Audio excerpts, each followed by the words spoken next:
2 minutes until discussion.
Hey, y'all. So, it's really weird because I'm about 30 seconds ahead of my stream. And so, like, when I'm saying stuff to you and you're hearing it, I've already said it 30 seconds ago. So, it's weird watching it. It's like a really slow Godzilla esque movie in which it's just really hard to adapt. But, welcome. Howdy. This is my first live stream with Natural Resources 1. It's right at 1 o'clock. I've got 3 of you up here viewing, so we're going to hop in, and hopefully more of your classmates will join us. If not, they can watch it later on their own time. I know some people have got other classes that are doing biology and math and some of the other lectures, so we're going to go ahead with it. The great thing about YouTube Live is that after this is over, I can post it right up to the web, and you guys can watch it whenever and answer questions and follow along. So, first and foremost, let us break down the discussion. Well, before any of that, I hope all of you are doing well. It's crazy times we were in, and sort of just since it's the first time for me speaking with you guys directly since I sort of did the what is wit now kind of video, this is just me saying to you guys, I hope everybody's doing well. I hope all your families are healthy. I hope all of you guys have had plenty of time to play video games and watch stuff and stream, but you're ready to get back and rolling in some stuff, because I know society and the world is really crazy right now. Nothing like it I've ever seen in my lifetime, and I'm significantly older than all of you, and it's just really weird.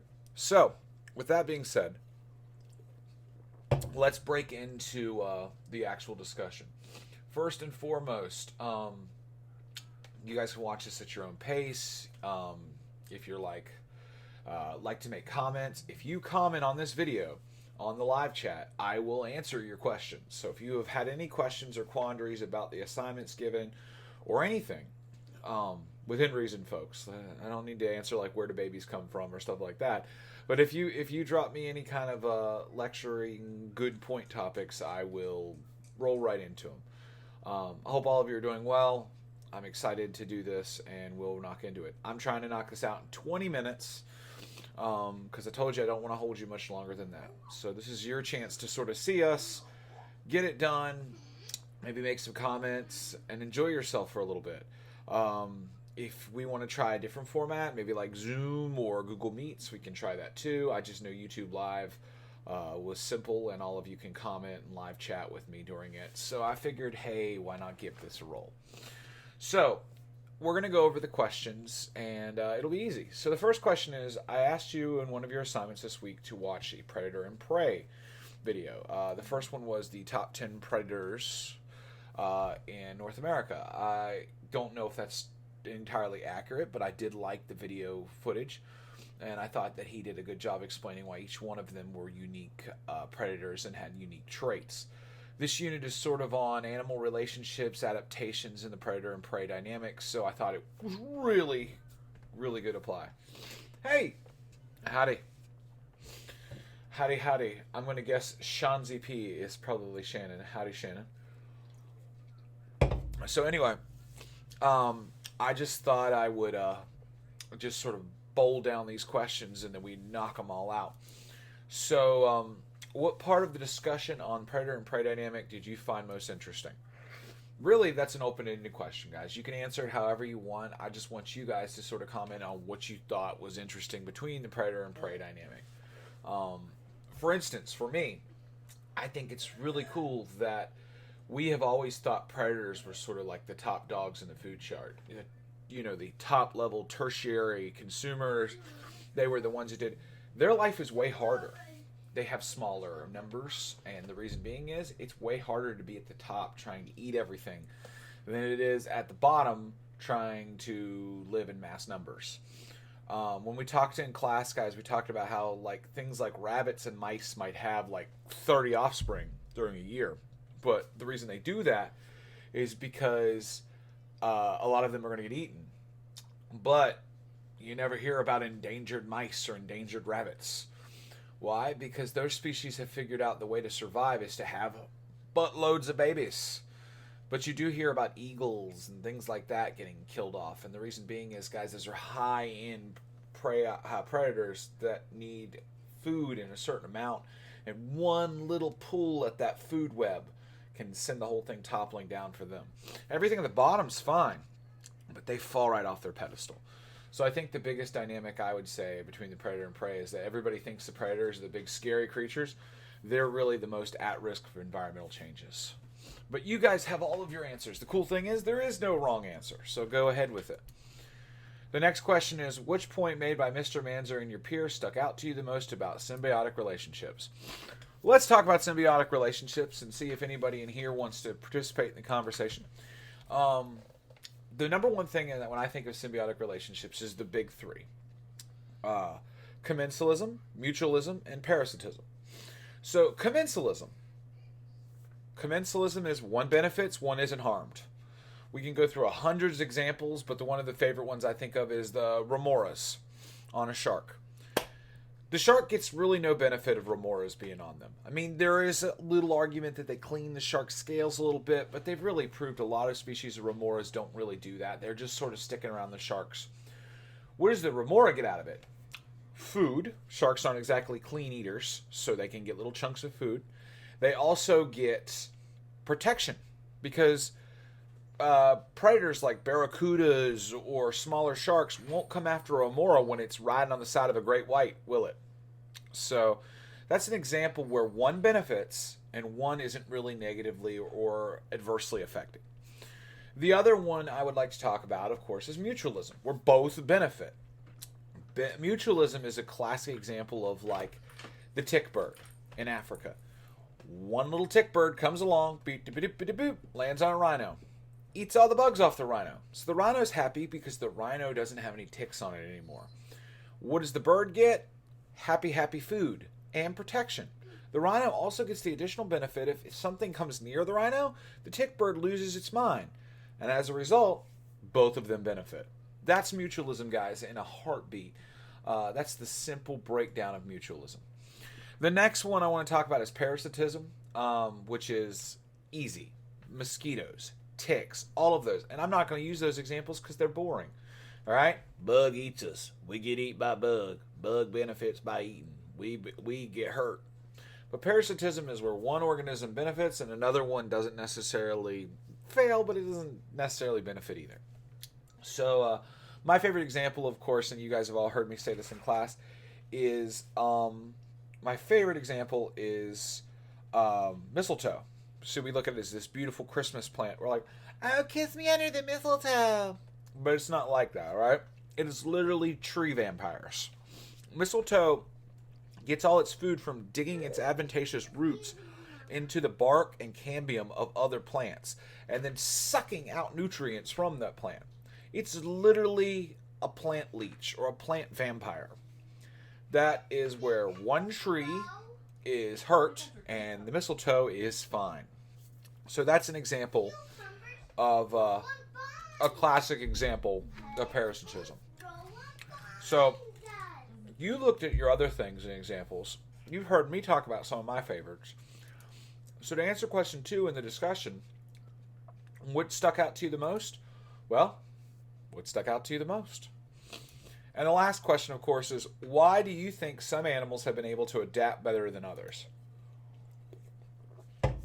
This, guys, is a classic case of what do you think adaptation's about? So we have alpha predators. Many of you have an alpha predator sitting in your house right now. In fact, Sterling, Mrs. Manzer, can one of you bring me the alpha predator of our house? See if you can find our alpha predator.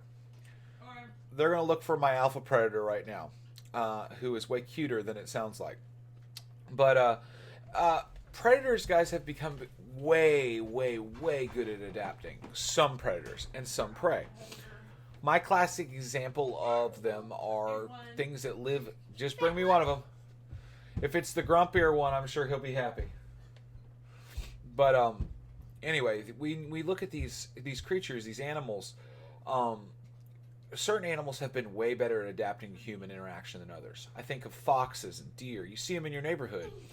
All right, you see all the squirrels you see hid on the side of the road or flanging in the trees? These are animals that have adapted. So Mrs. Manzer is bringing me an alpha predator that we're going to talk about some adaptations. But animals that are better at adapting the long term, like fox and like deer and like raccoons and possums and things you see in neighborhoods. These animals have adapted, and so when we've destroyed their habitat, they've been able to stick around. Why? Because they're really, really, really good at adapting. And so as a result, guys, they have been able to stick around. Here's our alpha predator. So, right here I have my alpha predator. This right here is... Yes, he is looking at me so unhappily right now. This is Bones, or Zamboni, and he is the alpha predator of our house. Right now he's smelling my tuna sandwich that I have sitting here, and he looks very grumpy about it. But why is he an ultimate adapter? Well, feral cats in Australia are actually so good at killing prey, they almost have a 95% success rate on their hunts. As a result, they've literally thrown the food webs and food chains completely out of control. So, Bones here might look like a fat house cat, because that's what he is. But I've seen him hunt every bug that gets in this house. Why? It's his natural adaptation. Say hello, Bones. It's his natural adaptation to hunt. He has sharp claws, adaptations, keen senses, great hearing, and he's just so snuggly. But he is an example of what an alpha predator looks like. We all think of bears and sharks and stuff, but honestly, one of the most deadly predators on Earth is this, the common house cat. It's thrown ecosystems for a loop. But the adaptations things like these have, where they've been able to adapt and just survive, these animals are the ultimate examples of predators and hunters. The reason bobcats and mountain lions and some of these adorable predators that are so very intimidating, are so successful, is because they're just giant versions of this alpha predator. These animals, and I'm going to let him go now because he is purring like mad, but he is ready to go back to his sleep. These animals, guys, have figured out ways to adapt, and the most successful predator and prey animals will. So, why, to answer your question, why do you think some animals have been able to adapt better than others? They've seen a niche, all right, and they've been able to fit into it. Why do you think dogs have been adapted and domesticated by humans? Because there was a niche there. We needed pack animals, prey animals, hunters, and so we let them have it and we learned. But anyway, they have figured out a ditches. They have figured out either way. We can live in these areas humans provide. We can eat these resources. We can use these developed habitats. The reason some animals are so much better at adapting is because they've figured out niches in society and in the ecosystems to live in. All right, we're at 16 minutes and 24 seconds. I'm going to wrap it up, guys. If you have any questions or any concerns, any accusations, anything you'd like to see in any of these videos, please let me know. It was Colonel Mustard with the candlestick in the observatory. But, guys, please let me know. Keep me posted. Reach out to me if you have any questions about any assignments. And I'm just looking forward to another really good chance to come back and talk to you next week, where we're going to talk about the next topic. Watch Google Classroom to see any adaptations. And, guys, I know this is crazy, but we're all going to get through it together. All right? And until next time, this is Mr. Manzer saying thank you for everything, guys. Keep plucking along. Don't worry about grades. Grades are going to be adjusting. You won't see very many new things times. Until next time, guys. Mr. Manzer out.